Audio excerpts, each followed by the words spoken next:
Hello teachers, learners, and parents. Sir Jeff po, at your service.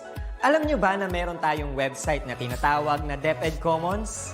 Ang DepEd Commons ay binuo upang gawing accessible ang pagtuturo at pag-aaral dito sa ating bansa gamit lamang ang inyong mga smart devices gaya ng cellphones, tablets, at computers. Dito ay maaari nating ma-access ang iba't ibang learning materials mula sa Department of Education.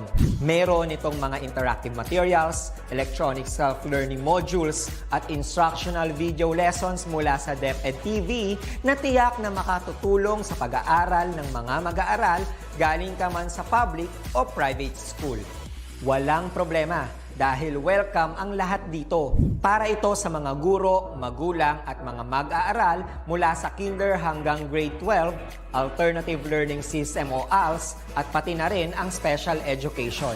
At huwag kang mag-alala dahil kahit walang load ay maaari mong ma-access ang mga learning materials. Tama! Libre ito. Ang kailangan mo lamang gawin ay i-on ang iyong data at buksan lamang ang iyong browser at i-type ang commons.deped.gov.ph. Alam na ba ng iyong mga kasamahang guro o mag-aral ang tungkol sa DepEd Commons? I-share mo na ang video na ito upang matuto rin sila kung paano gagamitin ang DepEd Commons sa mabilis at napakadaling paraan. Muli, ito po si Sir Jeff at kita-kits po tayo sa DepEd Commons. Paalam!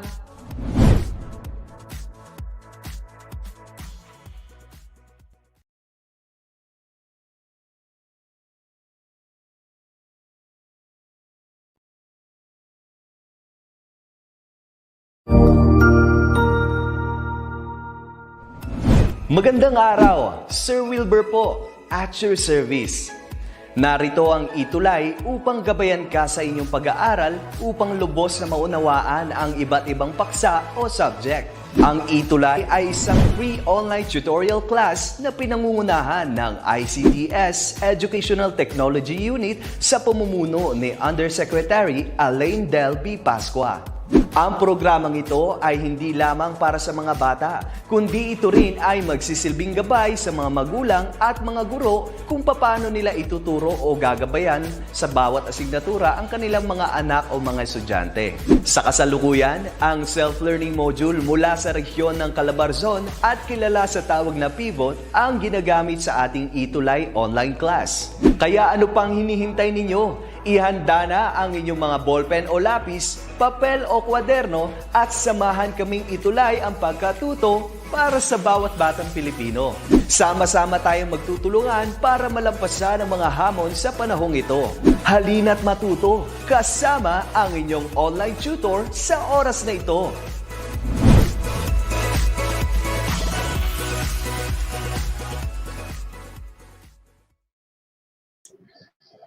Magandang Lunes ng hapon po sa lahat ng ating mga masugid na taga-subaybay sa ating ETUlay sessions. Welcome po to another ETUlay session. Tutor Lester po, at your service.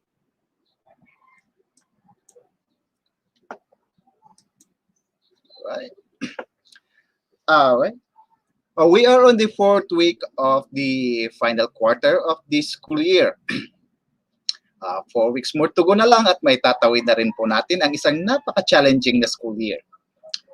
For this week, we will discuss dual nature of electrons and the wave nature of light. Our objectives for this session are the following. Describe a particle and a wave. Identify key persons and their combinations and their contributions in the development of the wave-particle duality theory. Define wave interference, diffraction, dispersion, and scattering.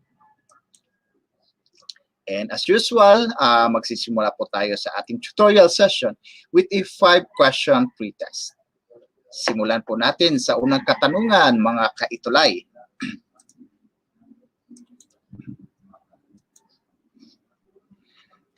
A minute portion of matter and was known as the smallest building block of the universe. A particle, B. Photon, C. Portion, the product? Tamang sagot po ay A, particle. Question number 2. The theory that states all matter and light shows in the characteristic of both wave and particle. Dual wave portion theory, wave dual particle theory, C, wave particle duality theory, D, duality of wave product theory. Ang tamang sagot po ay letter C, wave particle duality theory. Pangatlong katanungan. A point particle with a negative electric charge. A, atom, B, electron, C, neutron, D, proton. Tamang sagot po ay letter B, electron. Number 4, a disturbance that travels through space-time. A, diffraction, B, photon, C, reflection, D, wave. Ang tamang sagot po ay letter D, wave. Number 5, and the last question. He was the first to coin the term electron for the electric charge quantity. A, Albert Einstein, B, Christian Huygens, C, Joseph John Thomson, D, George Johnston Stoney. Tamang kasagutan po ay letter D, George Johnston Stoney. Alright. So we'll start with our discussion on whether an electron is a particle or a wave. So how is the universe built? So as we all know, the universe is built upon this minute portion of matter, which we know as particles, right? So everything that makes up matter and the universe is called particle. So I think we can already define what an electron is from what we have learned in our junior high school science. So how much do we know about electrons? You, ano po ba ang nalalaman nyo about electrons? What do you know about electrons? So let's start with the first scientist on the list. So it was George Johnston Stoney who first coined the term electron as an electric charge quantity in 1894.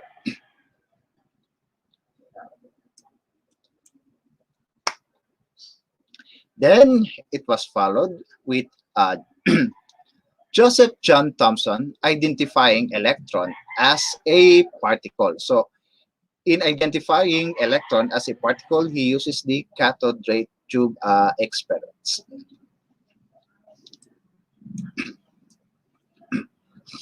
So in this slide, what is shown to you is Rutherford's atomic model showing where the electron is supposedly located in an atom.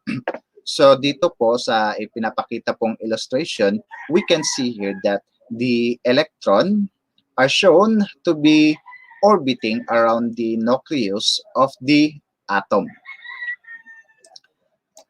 So the electron is a subatomic particle na merong negative electric charge.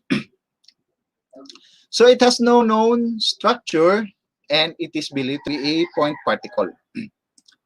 Its mass compared to a proton is about 1,836 less than the mass of a proton.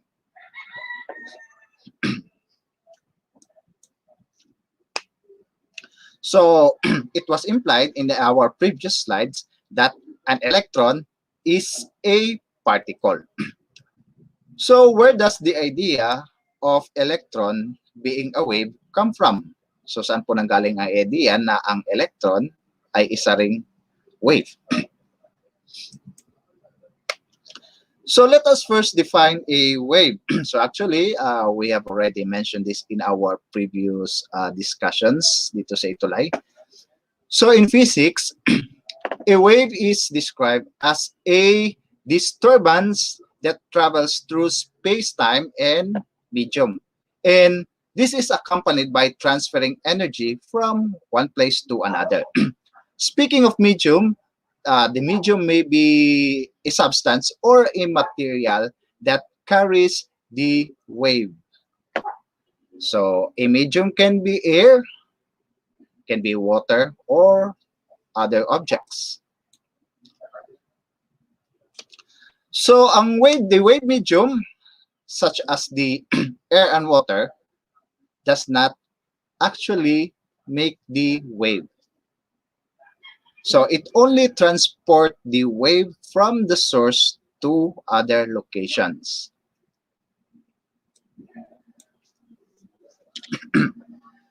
So I have here a short video clip. So it can be seen here what a wave does. All right, let us view this short video clip.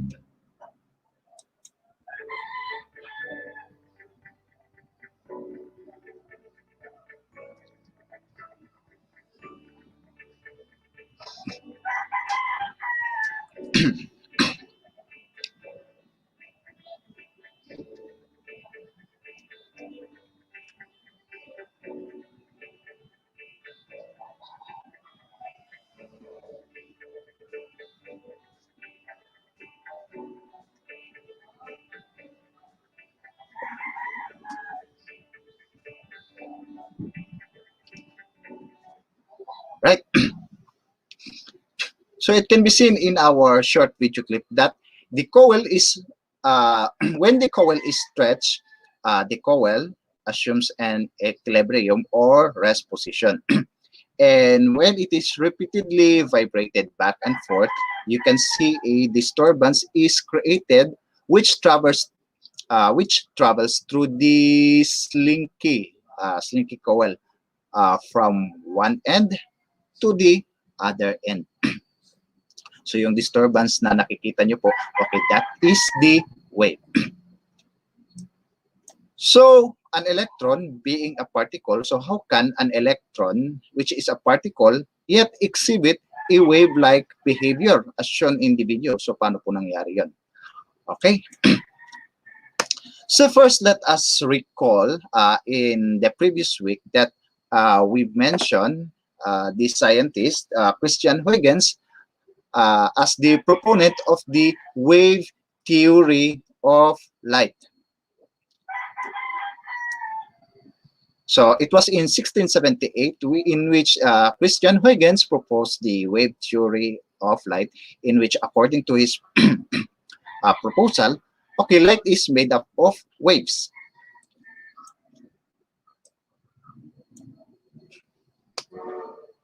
Then, in 1803, Thomas Young studied interference of light waves using the double-slit experiment.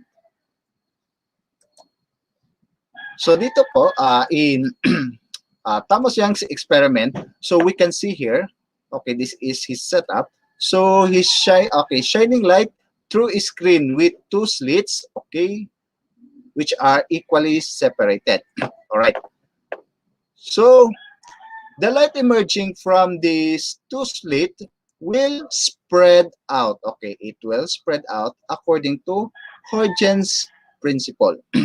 So eventually, okay, ito pong two wavefronts natin. Okay, we have here a wavefront here and another wavefront here. So this will overlap each other. So this experiment eventually supported Huygens' wave theory of light.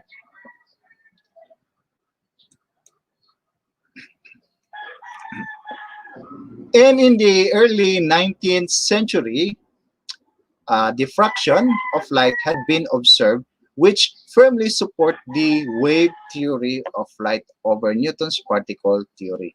So this term, diffraction, was first coined by Francesco Grimaldi, an Italian natural philosopher. And then, in the year 1900, another scientist, Max Planck, proposed the existence of light quantum. So in this theory, okay, a finite packet of energy which depends on the frequency and velocity of the radiation. So the birth of this, the birth of quantum physics is attributed to this, to Max Planck's experiment on black body radiation.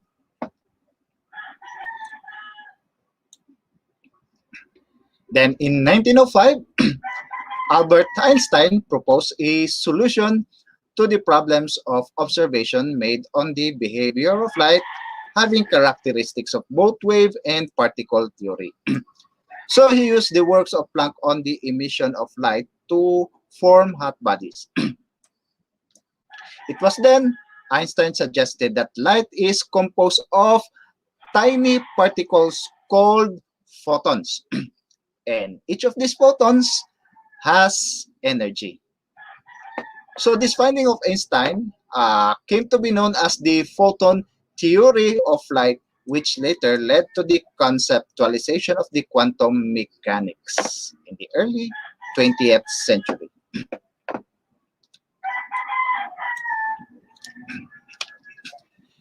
Then in 1924, another scientist, Louis de Broglie, made a bold assertion proposing the dual nature of light. So this time, light is both a particle and as a wave, in which later was extended to particles such as electrons, atoms, and molecules. So de Broglie related the wave property and the particle property in this equation. So in this equation, we have here lambda is equal to h over mv, where lambda is the wavelength, h is the Planck's constant, m is the mass, and v is the velocity.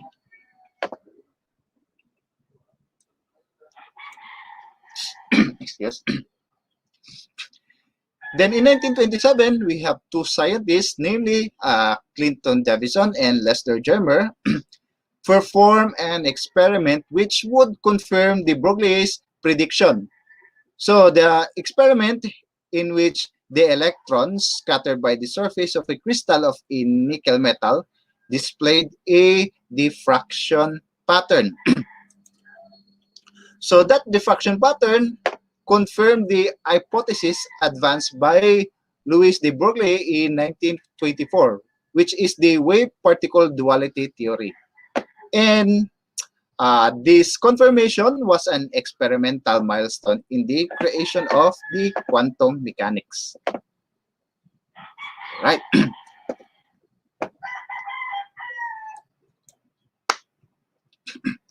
And now let us discuss the different phenomena of light.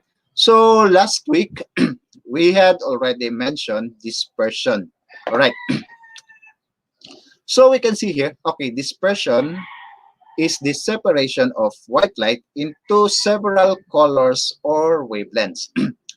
So dispersion occurs because, okay, as we all know, in refraction, the speed of light changes from one medium to another. So let us say, for example, okay, from air to this prism.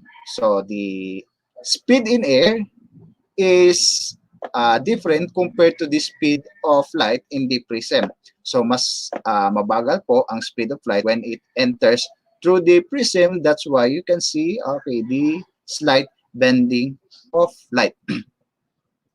And then when white light enters the prism, you can see different colors in different angles as it travels in the prism and as the dispersed light emerges from the prism. Okay, additional information. So we have already mentioned that there is a difference between, okay, the angle of the incident light that hits the prism and then the angle of refraction as the dispersed light emerges from the prism. So tinatawag po natin itong deviation na ito as the angle of deviation. So the angle of deviation as defined here in the slide, this is the angle made between, okay, the incident ray of light entering the, okay, first phase of the prism. Ito po yung first phase ng prism.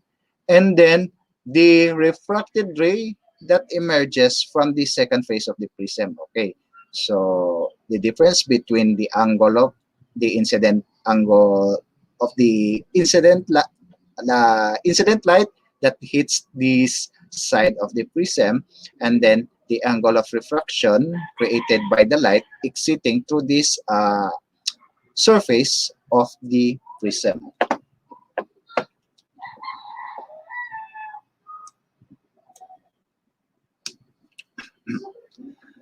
So when okay, so let us define interference. Okay, this is the phenomenon that occurs when, okay, two waves meet while traveling along the same medium, right? So, okay, I think I have already given this as an example in the previous slide. Okay, let us watch this short video clip again.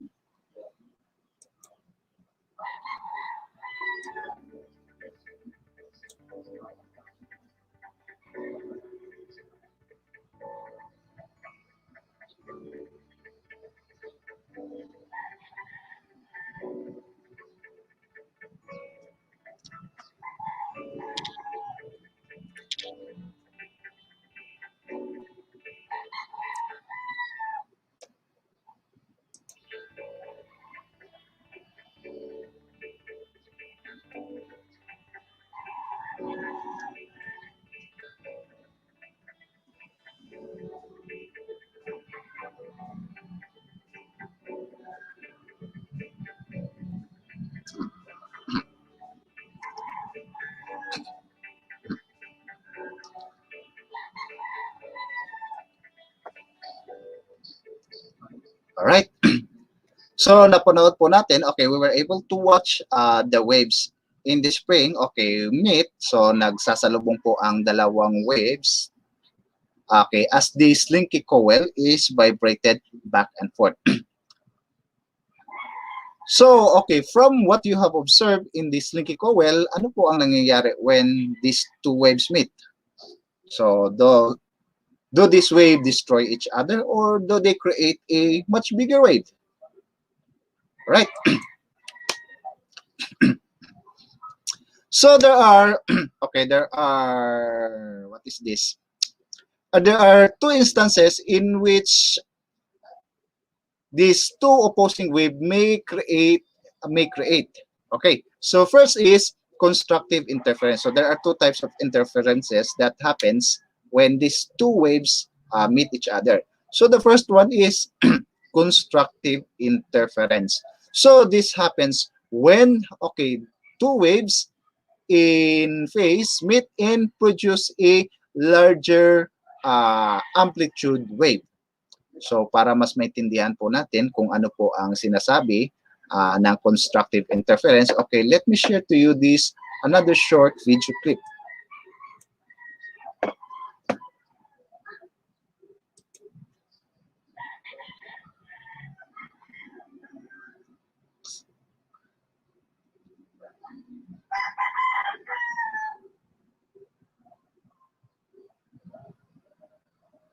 Right?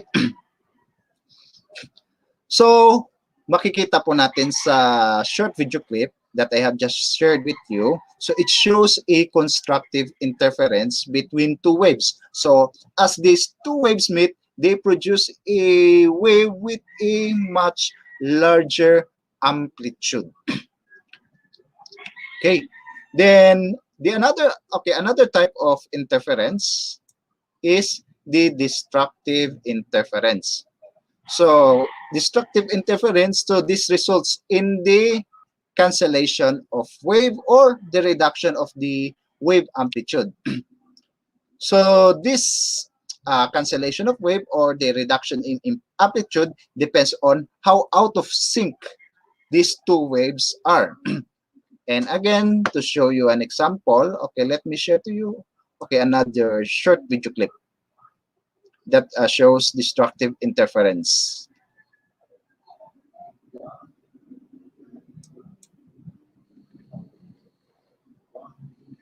Right?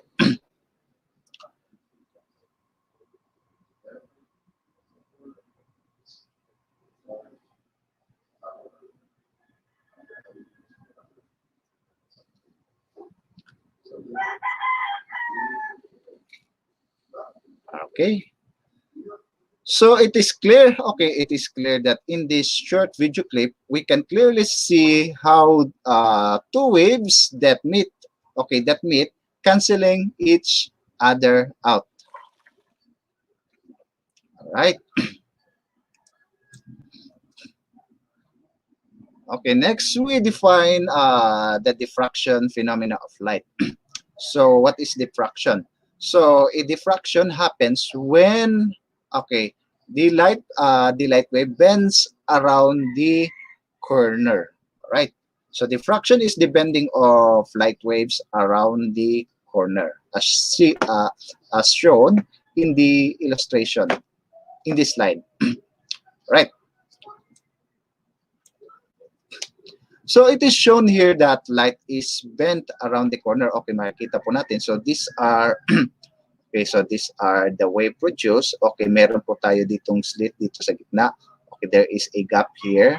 Okay, so when wave hits the barrier and some of the waves made it through the slit, so the light wave bends around the corner. Okay, so these are the light that is being diffracted. Right.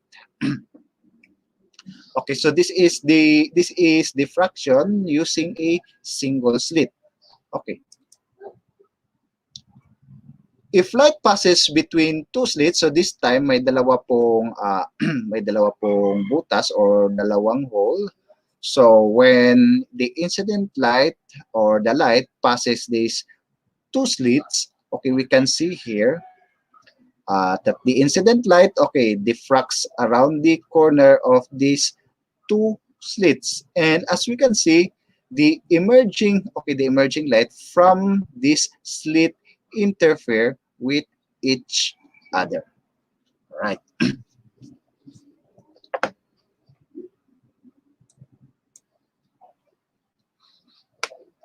And now let us discuss the scattering of light phenomena.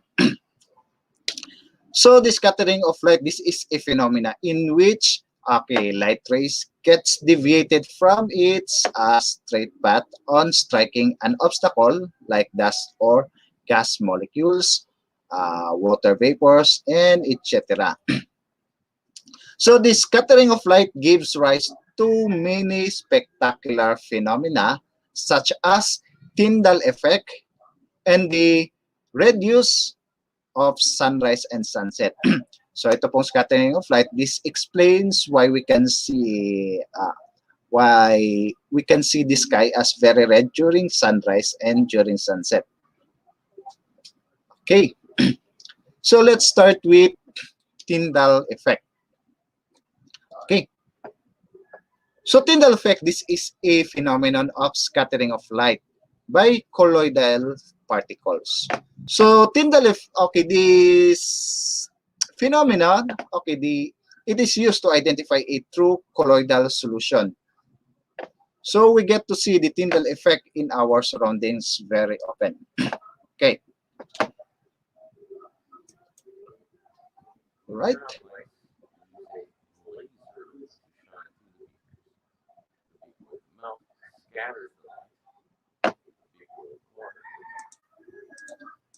All right. Okay. So what you're seeing here is a short video clip that demonstrates the scattering of lights by colloidal particles. So this scattering of light, okay, this setup here is used to identify a true colloidal solution.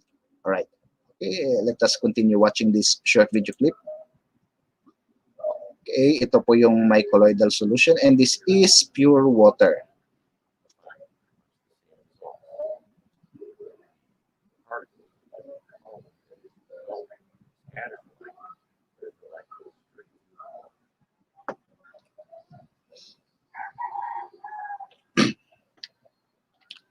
So, as you can see in this short video clip, the Tyndall effect, the colloidal particles is clearly scattered, the light is clearly scattered by the colloidal particles. So, makikita po natin that the pure water cannot scatter the light particles, whereas on the other setup, okay, where it is a colloidal solution, so it was able to scatter the light.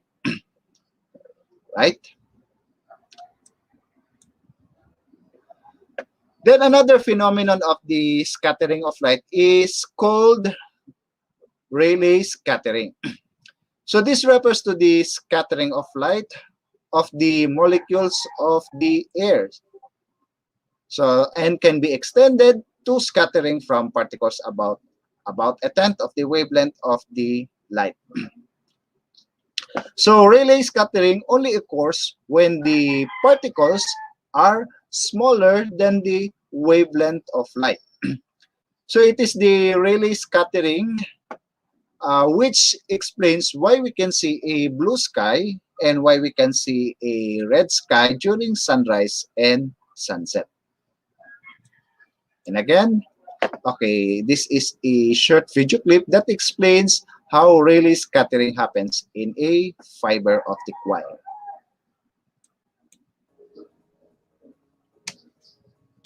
Rayleigh scattering, the elastic distribution of light in all directions, which is caused by interference with particles smaller than the wavelength of the light itself.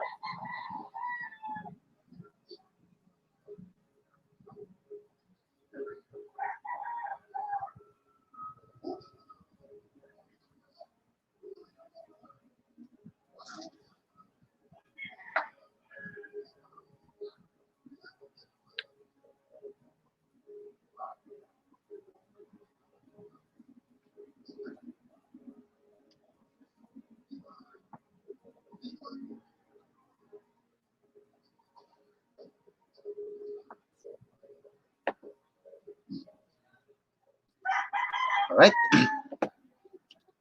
So that short video clip explains how Rayleigh scattering happens in a fiber optic wire.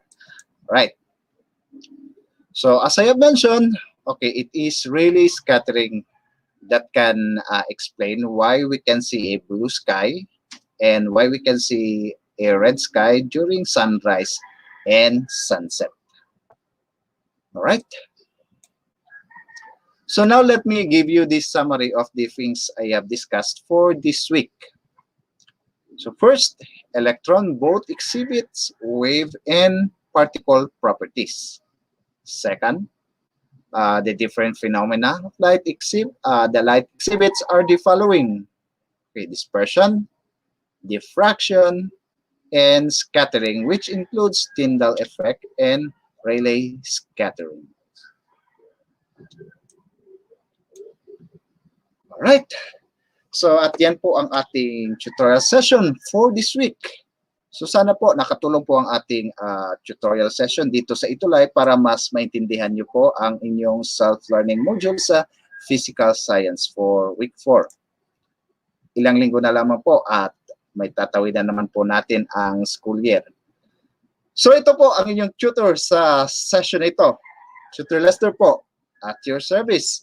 Kita-kita po ulit sa susunod na linggo sa parehong oras. Para sa bata, para sa bayan. Magandang hapon po.